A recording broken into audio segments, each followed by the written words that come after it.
자, 1학년 친구들 반갑습니다. 오늘도 즐거운 한국사 수업 진행해 보도록 합시다. 선생님만 즐거운 건 아니겠죠. 자, 선생님이 지금 이거 녹화를 하고 있는 날이 3월 20일이거든요. 3월이 아니죠. 5월 20일이거든요. 수요일에 수요일. 오늘부터 고3 학생들이 개학을 해서 등교를 하고 있습니다. 자, 2주 있으면 여러분들도 등교를 하게 될 텐데, 지금 선생님이 쌤반 1반이거든요. 1학년 1반. 그래서 1반 학생들한테 이제 9시부터 이제 10시 사이에 이제 리로스쿨 안 들어온 학생들한테 이제 전화를 하거든요. 근데 대부분 학생들이, 많은 학생들이 들어왔죠. 근데 몇몇 학생들이 그 시간까지 자고 있는 학생들, 전화 안 받는 학생들, 전화 받아놓고 아무 말 하지 않는 학생들이 많아요. 우리도 지금 고3들처럼 이제 2주 있으면 개학을 할 텐데, 이제는 우리가 고등학생이잖아요. 그러니까, 이제 고등학교에 적응을 하기 위해서, 고등학교 패턴에 맞게 이제는 슬슬 일찍 일어나는 습관을 좀 들일 수 있도록 합시다. 좀 전날에, 게임도 하고 싶고 뭐 유튜브도 보고 싶고 친구들이랑 놀고 싶고 하겠지만 오늘을 다음 날을 위해서 조금 일찍 자고 그래서 학교에도 일찍 올 수 있도록 미리미리 몸을 준비를 해놔야 되거든요. 당일날 갑자기 딱 하면 엄청 힘들어요. 습관 잡기가 힘드니까 미리미리 준비를 해서 우리 일찍 일어나는 습관 조금씩 들이도록 합시다. 이제 학교 와야 되니까. 알겠죠? 이제 학교 오면 선생님 신비주의가 이제 깨지는데 선생님 얼굴 웃으면 안 돼요. 자, 이제 잡담은 그만하고 자, 이제 본격적으로 수업에 들어가도록 하겠습니다. 자, 지난 시간에 선생님이랑 고구려죠. 고구려의 성립과 발전에 대해서 배워보았습니다. 이번 시간에는 백제, 신라, 그리고 시간이 있으면 가야까지 발전과 이제 삼국을 모두 아우르는 그런 내용을 배워보도록 합시다. 알겠죠? 자, 먼저 첫 번째 심화학습 내용으로 백제의 발전과 중흥 노력을 하도록 하겠습니다. 자, 일단 시험에 대해서 얘기한다면 우리 일단 시험이 6월 중순인데 선생님 시험 범위는 아마 고려까지 생각을 하고 있어요.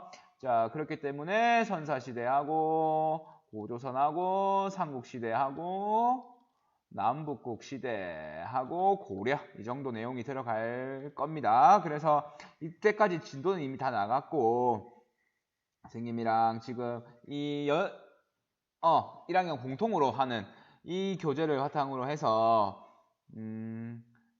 빨리 복습을 할 수 있도록 합시다. 알겠죠? 시험 때 선생님이랑 하는 마지막 이 수업 내용 계속 유튜브에 올려놓을 테니까 이거 계속 복습하면서 공부하면 될 거예요. 자, 이제 모르는 거 있으면 선생님한테 리로스쿨에 답을 올리면 질문을 올리면 되겠습니다. 답 올릴 때, 과제 올릴 때. 자, 먼저 백제 봅시다. 백제 하기 위해서 백제의 발전과 중흥 노력을 하기 위해서 백제의 건국 설화부터 봐야겠죠. 백제 같은 경우에는 시조가 온조라고 되어 있는데 누구의 아들? 주몽의 셋째 아들이다. 첫째 아들이 유리, 둘째 아들이 비류, 셋째 한자가 온조 되겠죠. 자, 주몽의 셋째 아들이다. 주몽의 고구려를 건국하자. 부여해서 주몽의 전처 소생인 유리가 고구려에 와서 태자가 되었다. 예, 비류와 온조. 주몽에게는 이전에 부인이 있었고 그 사이에서 나왔던 비류가 있었고 그리고 주몽이 건국을 할 때 도움을 주었던 소서노라고 하는 여자가 있었는데 이 사이에서 나왔던 게 비류와 온조 되겠습니다. 자, 비류와 온조는 새로 나타난 태자 유리에게 받아들여지지 못할 것을 두려워하여 마침내 이 사람들과 더불어 남쪽으로 떠나게 되는데 그들을 따르는 백성들이 많았다. 남아하던 온조는 하남, 지금의 하남 지역, 하남 지역이 아니죠. 위례성은 인천 지역이에요. 인천. 위례성의 도읍을 정하고 혈신하를 보필을 삼으며 나라 이름을 십제라고 하였다. 한편 미안해요. 미추홀이 인천이에요. 인천. 미안해요. 자, 하남 위례성, 지금의 하남 지역이라고 보면 돼요. 선생님 헷갈렸어요. 위례. 자, 인천으로 간 미추홀로 간 비류는 첫째 아들이 비류가 인천으로 갔고 온조는 하남 지역 지금의 크게 따지면은 한강유역, 서울유역이라고 보면 되겠죠. 토지가 습하고 물 많이 쪄서 어쨌든 비류가 갔던 인천이 국가를 만들기에는 수도로 삼기에는 적합하지 않아서 비류와 같이 갔던 미추홀로 같이 갔던 신하들과 백성이 모두 온조에게 왔다. 그래서 나라 이름을 원래는 십제에서 백제라고 고쳤다라는 걸 알 수 있겠죠. 우리 부여의 의의 할 때 부여는 이후에 등장하는 고구려와 백제의 근원이 되었다라고 했던 거 기억하죠? 부여 출신 주몽 그리고 백제도 고구려 출신 온조가 건국했던 거기 때문에 그쵸? 이게 백제의 건국설화입니다. 어쨌든 수도 한성 지역에 자리를 잡게 되는 거죠. 자, 그렇기 때문에 백제의 건국자가 고구려 출신이었기 때문에 고구려의 무덤 양식과 백제의 무덤 양식이 유사하다는 것을 통해서 좀 더 증거 있게 증거가 될 수 있겠죠. 이런 사료뿐만 아니라 이런 유물들까지도 이를 뒷받침하게 되는 거죠. 그쵸? 자, 본격적으로 내용 봅시다. 백제 발전 이전에 초기 국가 단계에서 왕권이 더욱 강화되고 영토가 확장되고 중앙 집권화된 고대 국가로 나아가는데 톡톡한 공을 세웠던 왕들입니다. 먼저 그 기반을 쌓았던 고이왕과 같은 경우에는 한강유역을 장악하고 한 9년 설치했었죠. 그때 한나라가 고조선, 위만조선이전을 공격해서 그 지역에 4개의 군, 임번, 진번, 임둔, 현도 이런 군을 설치를 했죠. 자, 그것에 대해서 항쟁을 하게 됩니다. 이것보다는 중요한 것은 고이왕 같은 경우에는 육좌평에 관제를 마련했다. 관제, 중앙정치제도를 마련했다고 보면 되겠죠. 육좌평, 무슨 자평, 뭐 인사 담당하는 사람, 아니면은 군사 담당하는 사람, 이렇게 업무에 맞게 업무를 분장하였다라고 해서 6개의 자평, 육자평의 관제를 마련했고, 그리고 관리들이 입는 옷, 이런 색깔도 마련을 하게 되는 거죠.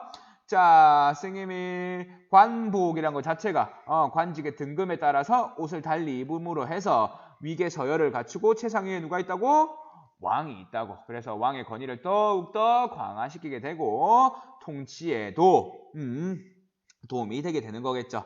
고이왕, 고대국가로 나아가게 되는 기틀을 마련한 왕이 고이왕이다. 중요한 건 육자평의 관제와 복색 마련한 게 중요하다. 여기까지 하고 제일 중요한 근초고왕이 시험에 많이 나오죠. 4세기 근초고왕 같은 경우에는 나머지 백제 같은 경우에는 수도 한성유역의 서울, 지금의 서울 지역이죠. 그 지역에 국가가 건국되었고 우리가 알고 있는 전라남도, 벌교, 광주, 여수, 순천 이 지역은 아직까지 백제가 영향력을 미치지 못하고 있었어요. 아직까지는 마한에 우리 마한이라고 하면은 마한, 진안, 변한 3한 중에 하나예요.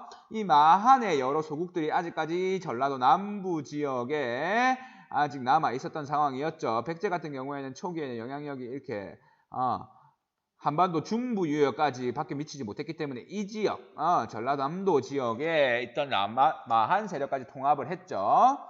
근초고 왕 때 공격을 해서 이 지역까지 영토를 넓히게 됩니다. 자, 그리고 우리 고구려 시대 때도 배웠듯이 고구려를 직접 공격해서 고구려의 고국원왕을 사살을 하게 되면서 고구려를 북쪽으로도 영토를 확장하게 됩니다. 자, 그리고 좀 이따 배우겠지만 중국의 요서지방, 요하에, 여기 요하가 있으면 요하의 동쪽이 요동, 요하의 서쪽이 요서라고 했죠.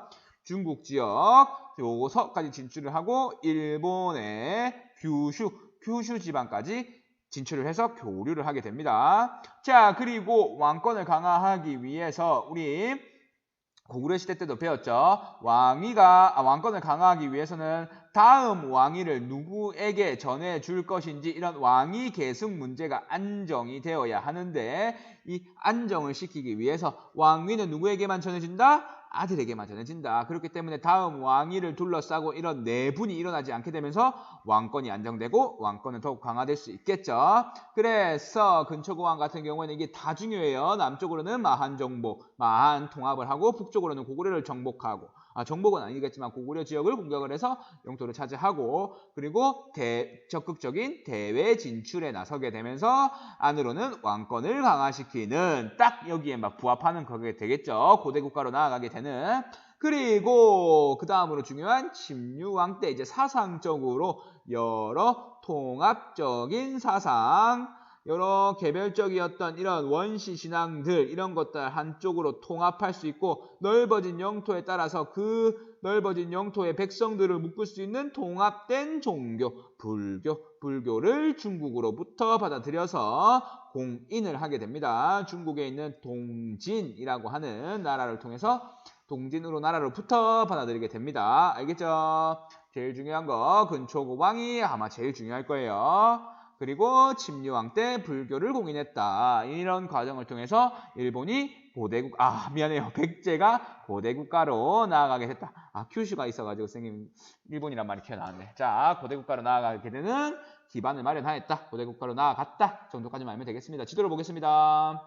자, 이게 바로 근초고 왕 때의 영역을 확대한 그런 부분입니다. 한성유역에서 이 마한 지역을 거의 차지를 하고 그리고 북쪽으로는 평양을 직접 공격해서 고국 원왕을 죽이게 되고 자 그리고 중국의 동진과 교류를 해서 뭘 전수받았다? 불교를 전수받아서 침류왕 때 불교를 공인했다라고 했고 그리고 중국의 요서지방 이게 요하예요. 요하, 랴오허라고 하는데 요하라고 하는 게 좀 더 이해하기 쉽겠죠. 요하 여기가 요동이겠죠. 요동. 자 요동반도 할 때가 여기가 요동반도.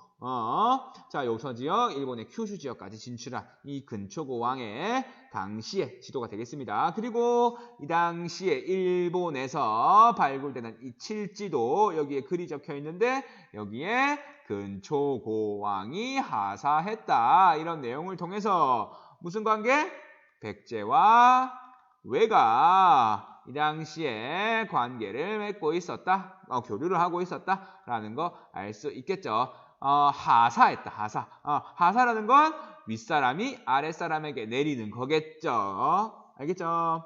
자, 백제 했습니다. 자, 백제가 이제 백제 앞에 이 왕들을 통해서 고대 국가로 나아갔는데 이제는 중흥을 하게 됩니다.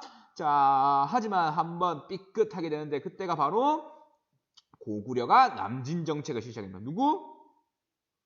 5세기의 장수왕이 되겠죠. 우리 고구려 시간 때 배웠죠. 장수왕이 평양으로 수도를 옮기고 적극적으로 남진 정책에 나서게 되죠. 아버지였던 광개토대왕이 북쪽으로 영토를 넓혔다면 그리고 아버지 광개토대왕 때 백제가 공격을 받았죠. 그래서 아신왕이 포로로 잡히는 그런 일이 발생하기도 했죠. 어쨌든 고구려의 공격으로 인해서 한번 휘청하는데 고구려 같은 경우에는 자 여기 나오는 고구려에게 한강을 뺏기게 되고 수도를 웅진 지역으로 지금의 공주 지역으로 공주 밤 유명하고 공주 알밤 막걸리 이런 거 유명한데 몰라도 되고 자 어쨌든 웅진 지역으로 수도를 옮기게 될 정도로 한번 휘청하게 됩니다. 수도가 뺏길 정도니까 자 이에 대해서 백제 같은 경우에는 고구려라는 적을 상대로 적의 적은 동지니까 백제와 신라가 동맹을 맺어서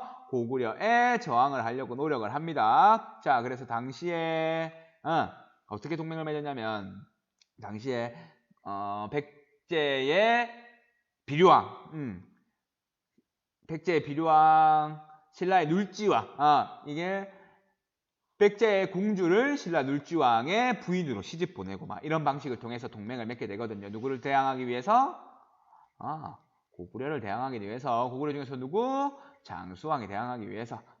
이렇게 대항을 했지만 한강 유역을 상실하고 수도도 뺏기게 된다. 이렇게 위기를 겪게 되지만 이런 위기를 극복하기 위한 왕들이 등장을 하게 되는데 동성왕이 처음에 등장을 하죠. 그래서 나제 동맹을 좀 더 강화를 하게 됩니다. 뭐 이때 백제의 동성왕하고 신라의 뭐 소지왕이 있는데 뭐 몰라도 되고 어쨌든 나제 동맹을 좀 더 강화시키고 결혼하는 정책을 통해서 그리고 중국의 남조와 국교를 재개를 하게 됩니다. 중국의 남조는 여기 있는 동진이 되겠습니다. 자, 동성왕 같은 경우에는 그렇게 중요하지 않고 제일 중요한 왕 두 왕이 등장을 하죠. 무령왕과 성왕. 자, 먼저 국가를 중흥하기 위해서 내부를 좀 더 튼튼하게 하게 해야겠죠. 그래서 지방 통제를 강화하게 됩니다. 지방에 22개의 담로라고 하는 것을 두고 여기에 왕이 가장 믿을 만한 자신의 가족들, 혈족들을 보내게 되는 거죠. 왕족들을. 지방에 22담로의 왕족을 파견하면서 지방을 좀 더 단결하고 지방을 좀 더 튼튼하게 만들기 위해서 노력을 하죠. 무령왕 같은 경우에는 이 무령왕의 노력을 바탕으로 성왕 때 다시 한 번 더 중흥을 꾀하게 됩니다. 다시 한 번 더 백제가 좀 더 비상을 하게 된다고 보면 되겠죠. 그래서 성왕 같은 경우에는 수도를 사비라는 곳으로 옮기게 됩니다. 지금의 부여 지역입니다. 처음에 수도 한성에서 여기 있는 웅진 지역으로 마지막에 사비 지역으로까지 옮기게 되죠. 이 웅진 지역으로 옮긴 것은 한성이 함락되었기 때문에 옮긴 것이고 사비 지역 같은 경우에는 자신의 왕권을 강화하기 위해서 성왕이 일부러 옮긴 거예요. 왜? 웅진 지역에 귀족들이 많았거든. 그래서 이 귀족들의 힘을 약화시키기 위해서 새롭게 수도를 만든 거거든요. 사비 지역에. 그리고 국호를 우리는 만주 일대를 호령하던 부여의 후손이다. 남쪽에 있는 부여다 라고 해서 국호도 남부여로 고치고 수도도 바꾸고 그리고 통치 조직도 정비를 하고 불교도 장려를 사상, 정치 이런 거 싹 다 다시 한 번 더 쇄신을 하기 위해 노력을 하죠. 자, 그리고 이게 중요하죠. 신라와 협공을 해서 신라와 협공 백제의 성왕, 신라의 진흥왕과 협공을 해서 한강유역을 탈환하게 됩니다. 그래서 한강유역에 당시 있던 22개의 부 중에서 12개, 북부 12개에 있던 부는 신라가 갖고 남부 10개의 지역은 백제가 갖기로 약속을 하고 한강유역을 탈환을 하는데 신라가 여기 탐을 내게 되죠. 그래서 당시에 한강유역에 있던 22개의 부를 모두 차지하려고 하니까 성왕이 이 복수를 하기 위해서 신라를 직접 공격을 하죠. 그래서 옥천, 지금의 옥천 지역인데 충청도 옥천 지역인데 관산성 전투를 치르지만 신라에 패배하고 말고 성왕은 죽고 맙니다. 그래서 신라에게 결국엔 상실을 하고 말죠.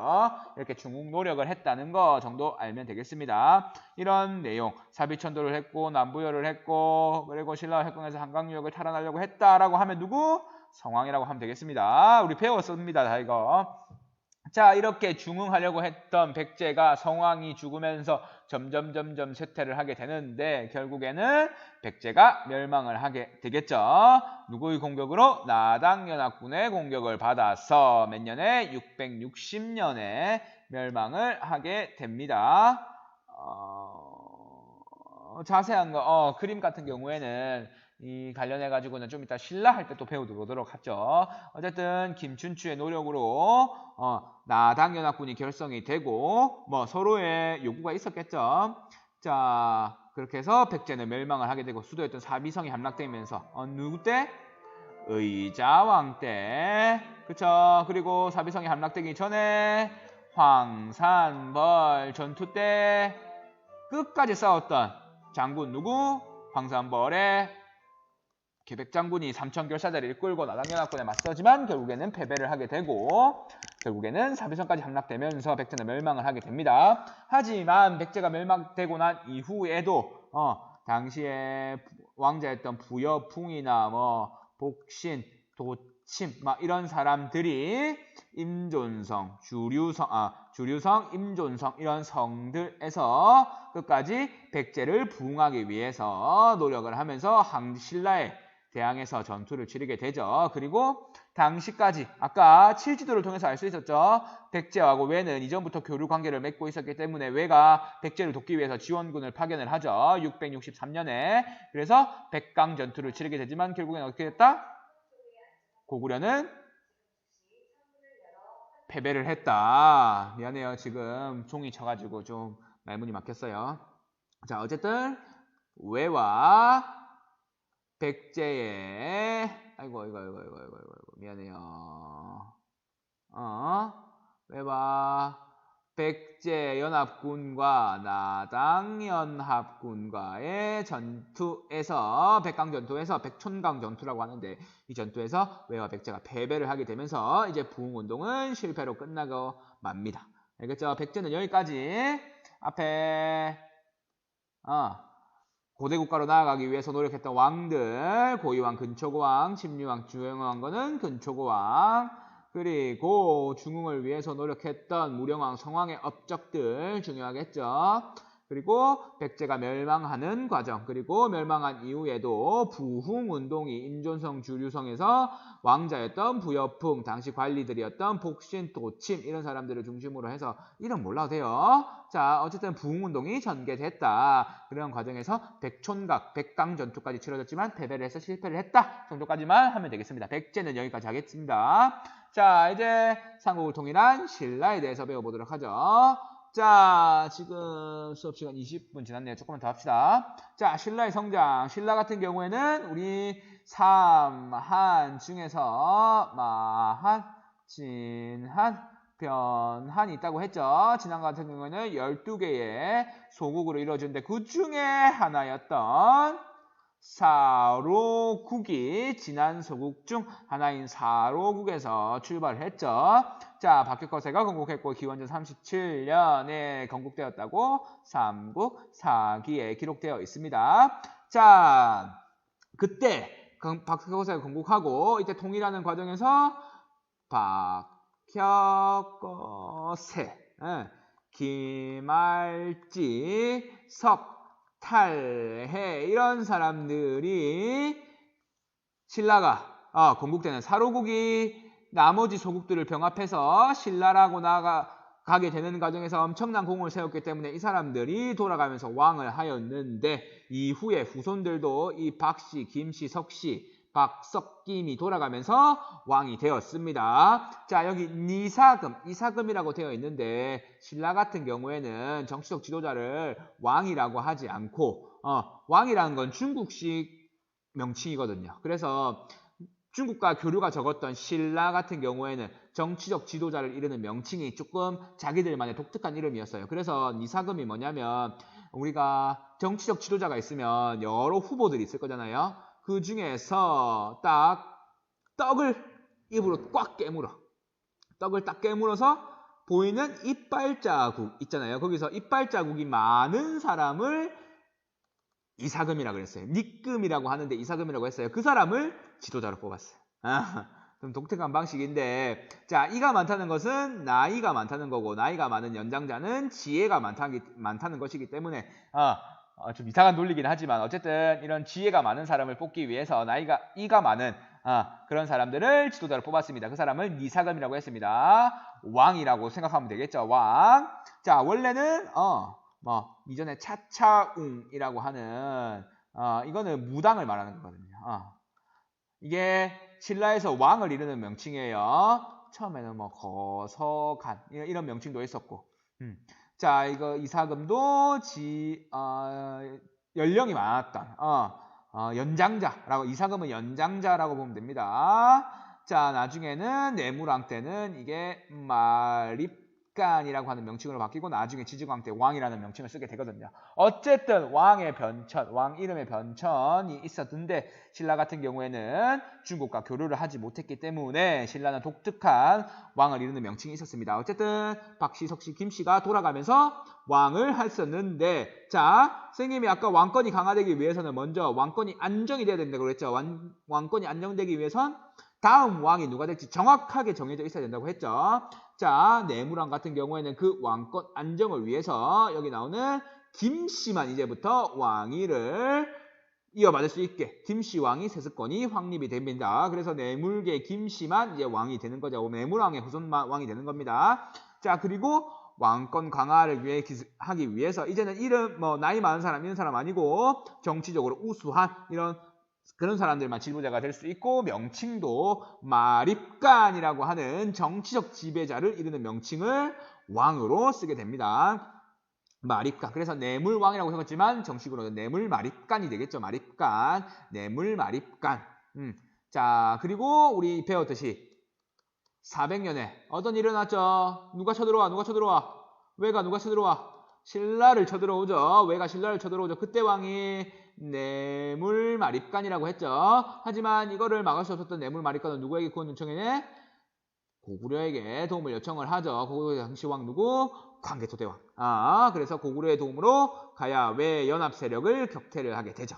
그렇지만 고구려의 내정 간섭을 일정 기간 좀 받게 되는 거죠. 자, 내물마립간. 물 좀 먹고 갈게요. 자, 내물마립간 때 왕권 강화의 기틀을 좀 마련하게 됐다. 내물마립간 중요합니다. 이거 시험 문제 많이 나와요. 자, 그 이후에 왕권이 점점 강화되고 고대 국가로 완성하는 단계가 이르게 됩니다. 고대 국가를 완성하기 위해서는 선생님 계속 얘기합니다. 왕권이 강화돼야 되고 영토가 확장돼야 되고 통일된 고등 종교를 갖춰야 됩니다. 고등 종교 불교겠죠. 불교 당시에는 모든 이런 하급 종교를 보섭할 수 있는 고등 종교. 자, 지증왕이 등장을 하게 되면서 지증왕 같은 경우에는 이제는 국호를 신라로 왕을 이르는 명칭을 왕으로서 중국식의 왕으로 쓰게 됩니다. 그 전까지 뭐 이사금, 마립간 이런 칭호 안 쓰고 자, 그런 다음에 우산국 북속 이사부를 보내서 그리고 지증왕 13년 섬나라 우산국 뭐 이런 거 있죠. 자, 그리고 전국의 주영 이거 별로 중요하지 않아요. 지증왕 알 수 있는 키워드는 국호를 신라로 했고 왕으로 이름을 바꿨고 그리고 우상국을 정복했다. 그리고 농사를 지을 때 민생을 백성들이 살기 편하게 하기 위해서 농사를 지을 때 소를 사용하게 했고 그리고 수리사업을 작년 수리사업이 뭐냐면 지금의 댐이라고 보면 돼. 댐은 아니고 댐보다 좀 작은 보호라고 보면 됩니다. 농사 지을 때 물대는 이런 걸 수리사업을 하게 되는데 지증왕 때 이런 걸 통해서 백성들이 먹고 살기 좀 더 편하게 해주었다고 보면 되겠죠. 지증왕 그리고 중요한 왕 법흥왕 진흥왕이 나옵니다. 지증왕은 국호를 신라 왕호를 왕 이게 진짜 많이 나오는 거죠. 이게 진짜 많이 나오는 키워드입니다. 자, 법흥왕, 진흥왕이 진짜 중요합니다. 법흥왕은 사상적으로 고등종교인 불교를 공인을 하게 되는 거죠. 뭘 통해서? 2차돈의 순교를 통해서 하얀 피가 나왔던 자, 그리고 법체계를 마련하게 됩니다. 넓어진 영토를 다스리기 위해서 율령이라고 하는 법체계를 만들게 되고 병부, 상대 등과 같은 중앙제도를 마련하게 되죠. 중앙제도. 지금도 교육부, 여성가족부, 국토국통부 이런 거 있듯이 이 당시에 뭐 국방부 이런 거 있듯이 이런 중앙제도를 마련하게 됩니다. 법흥왕 다 중요해요. 연호도, 연도에 이름 붙이는 연호, 황제만 할 수 있는 연호도 붙이게 되죠. 건원. 그리고 금관가야, 지금의 김해 지역에 있었던 우리 지역에 있었던 금관가야조차도 병합을 해서 영토를 넓히게 되는 거죠. 지금 사상적으로도 정치적으로도 이런 영토적으로도 모두 고대 국가로 나아가는 밑거름이 되었죠. 그리고 진흥왕 때 그것들이 완성이 되게 되죠.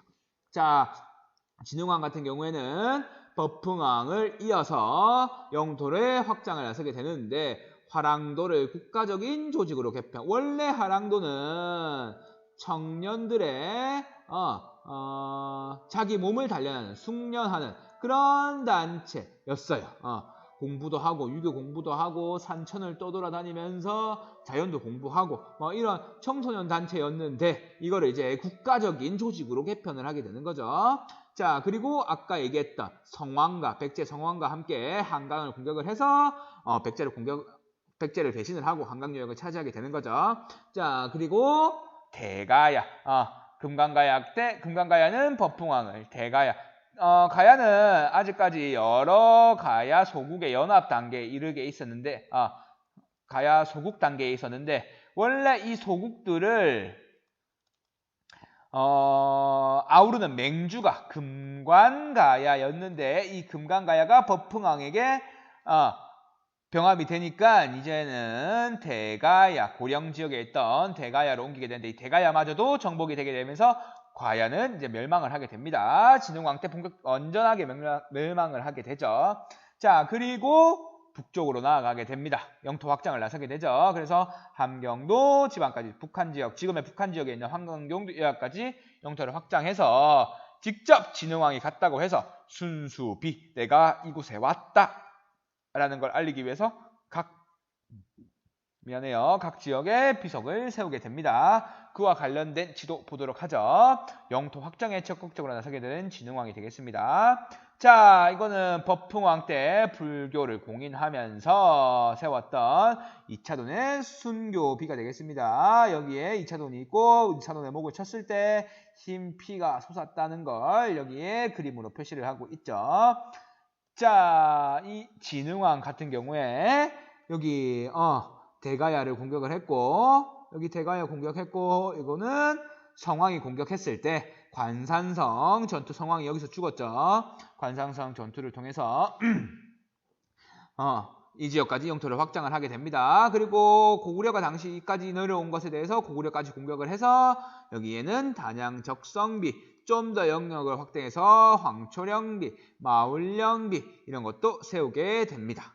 알겠죠? 이 북한산 순수비까지 세우게 되는 거. 순수비라는 것 자체가 순수가 임금이 황제가 직접 왔다라는 의미예요. 순수했다라는 게. 자, 그만큼 신라의 최전성기를 이끌었던 왕이 누구였다? 진흥왕이었다. 몇 세기? 6세기에. 500년대라고 보면 되겠죠. 자, 당시에 6세기 상황을 보도록 하겠습니다. 6세기 지금 신라가 영토를 확장한 상황이었죠. 그런 상황에서 이렇게 커지는 신라를 견제하기 위해서 누구랑 누구가? 고구려와 백제가 동맹을 맺고 있는 상황입니다. 정식으로 뭐 맺은 건 아니고 신라의 정하기 위해서 적의 적은 동지라고 하니까 백제가 고구려와 이렇게 연합을 맺고 있으니까 신라는 이 압박에서 벗어나기 위해서 어떻게 한다? 당과 연결을 한다. 왜? 당나라 같은 경우에도 지금 고구려를 계속해서 귀찮은 존재로 여기고 있었고 북쪽에 골칫거리였던 돌궐과 고구려가 언제 연합을 해서 중국을 공격할지 모르기 때문에 그런 것들을 위험을 없애기 위해서 고구려도 정복하고 백제를 정복하려는 딱 당의 요구가 받아들여진 거죠. 그래서 신라와 당이 연합을 하고 고구려와 백제가 연합을 한 그에 따라서 고구려와 돌궐이 연합을 하고 백제는 이미 외와 관련을 맺었다고 했었죠. 알겠죠? 그래서 이런 십자형 외교가 십자가형이죠. 십자가형 그림을 그리자면 이렇게 되겠죠. 십자가형 외교가 맺어졌던 당시가 이때다. 6세기 신라 전성기 때다 라고 보면 되겠습니다. 알겠죠? 자, 신라에 의한 삼국 통일을 봅시다. 신라는 아까 말했던 나당연합을 통해서 삼국을 통일하게 됩니다. 야당연합의 결성, 신라와 당이 백제와 고구려를 무너뜨리기 위해 동맹을 맺었죠. 자, 그렇게 해서 아까 말했듯이 백제를 먼저 660년에 공격을 해서 사비성, 수도였던 사비성을 함락하면서 멸망을 시키고 그리고 그 다음에 당시 고구려의 수도였던 평양을 공격을 해서 고구려를 멸망시키게 되는 거죠. 당시 고구려는 연이은 전쟁, 수나라, 당나라와의 전쟁에 의해서 이겼지만 국력이 계속 소모해 있었고 내부적으로도 연개소문이라고 하는 지도자가 죽고 연개소문의 아들 연남생, 연남산 이런 애들 간에 막 자기 자리를 두고 싸우거든요. 그런 지배층들이 분열한 내우 외환 안으로도 걱정 밖으로도 걱정 이런 상황에서 나당연합군이 수도인 평양을 공격하면서 평양이 함락되면서 고구려도 멸망을 하게 됩니다. 668년에 알겠죠? 그림을 한번 보도록 합시다. 자, 이게 아까 말한 백제가 멸망하게 된 그런 상황이죠. 당군 같은 경우에는 바닷길을 건너서 이렇게 오게 되는 거고 신라 같은 경우에는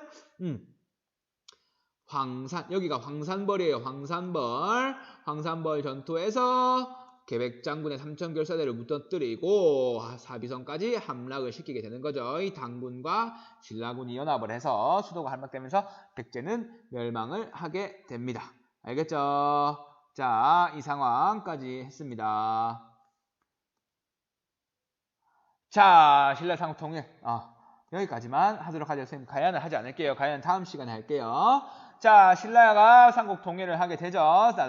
삼국 통일 아까 668년에 고구려까지 멸망시키게 되면서 나당연합군이 백제와 고구려를 모두 멸망시키게 되는데 이때 신라와 당나라가 동맹을 맺을 때 약속했던 게 있었거든요. 그게 뭐였냐면 여기가 평양에서 여기 흐르는 지류 대동강인데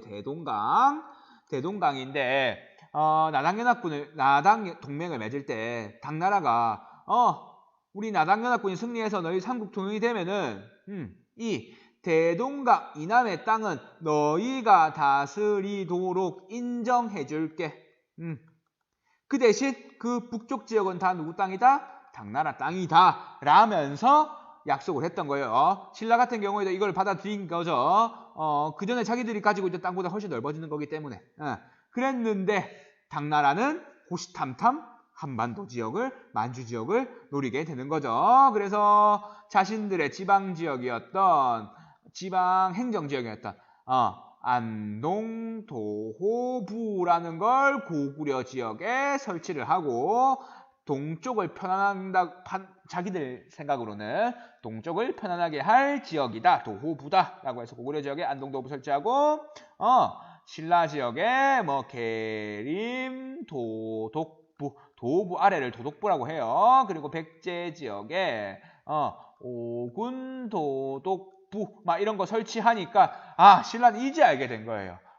대동강 이남 인정해준다고 해놓고 지금 실질적으로는 우리 한반도 만주 지역 전체를 당나라가 노리고 있었구나라는 당의 실체를 알게 되면서 나당 전쟁을 일으키게 되는 거죠. 백제와 고구려 유민과 이제 협력을 해서 당나라와 전쟁을 치르게 됩니다. 그런 상황에서 아까 그림에서 봤던 여기 있는 기벌포 전투, 여기 나와 있지 않지만 매소성 전투, 여기서 당나라에 대해서 승리를 하게 되면서 진정한 삼국 통일을 667년에 완성하게 됩니다. 당나라는 당시 세계제국이었는데 이런 한반도 만주 지역에 있던 작은 나라 신라에 패배해서 포기를 했다고 볼 수는 없었어요. 당시 당나라는 아까 북쪽에 있었던 돌궐과 싸우기 너무 바빴거든요. 그렇기 때문에 여기에 전력을 다하지 못해요. 자, 어쨌든 신라는 당나라군과 맞서 싸워서 삼국 통일을 완성하게 됩니다. 자, 그런데 여기서 중요한 거 매소성 기벌포 전투, 극적인 승리, 완전하게 승리를 하게 되는데 결정적인 역할을 했던 전투 명칭입니다. 매소성 전투, 기벌포 전투 꼭 외워둘 수 있도록 하죠.